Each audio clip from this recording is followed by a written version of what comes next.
Hey guys, I've been talking USBM for some time during 2019, and that's because I'm a huge fan of it. This is such a big movement. There's such a distinctive sound that's been created by these bands.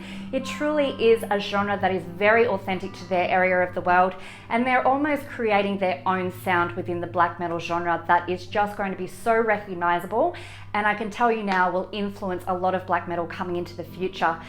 And what I'm about to talk to you about is just as intense and completely devastating. I'm talking to you today about Annihilation in an album by USBM band Sangre De La Luna. I hope I've said that right, boys. Now, this has the wonderful Vardlocker in it from Witchbones. I know you guys are big fans of Witchbones. He is on all instruments, and we have LASH killing it on vocals.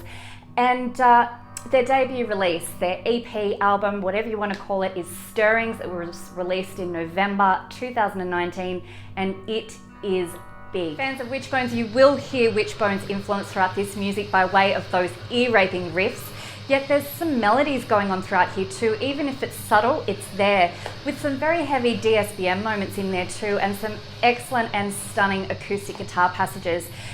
Ridiculously low-tone distorted vocals which match this manic and crushing black metal perfectly. It is without doubt unique to their sound. This is a cathartic album that transcends the disgust and disdain from an area that these lads once lived and their life experiences. Yet there is definitely a mild beauty within this, believe it or not, when you listen to it. And I guess I found that by the way of which they're able to express this temper through their music. It's a powerful thing. Let's go back to the intro. This was an absolutely peaceful and stunning acoustic guitar passage. It felt like a safety blanket compared to the rest of this album. And it isn't before too long before you are spawned into the area of apocrypha. I knew these words would get me. Big growls, big fat chunky riffs, big mood. Here is where I realized that the melody is very, very present, yet it's still modest, and I believe that's deliberately so.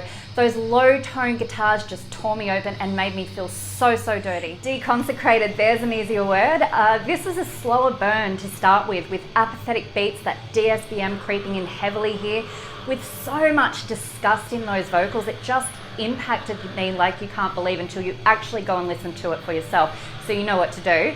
But honestly, every track off this EP was a septic tank of great big black metal that just does not give a fuck. The diversity of tempos throughout the tracks, the vibe that each track carried, different from the one before it, was very, very interesting and gave this Devastation such variety. This is a large listen, guys. Do not expect anything pretty within this music at all. This is heavy, this is hardcore black metal. This type of album is one that when you finish, you will pull your headphones off and feel elated.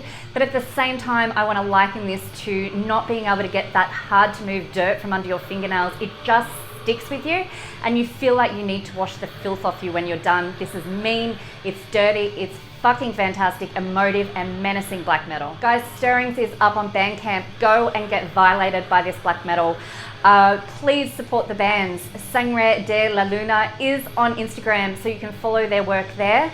And I cannot wait to hear what these guys dish up next for us. It is absolutely fantastic black metal.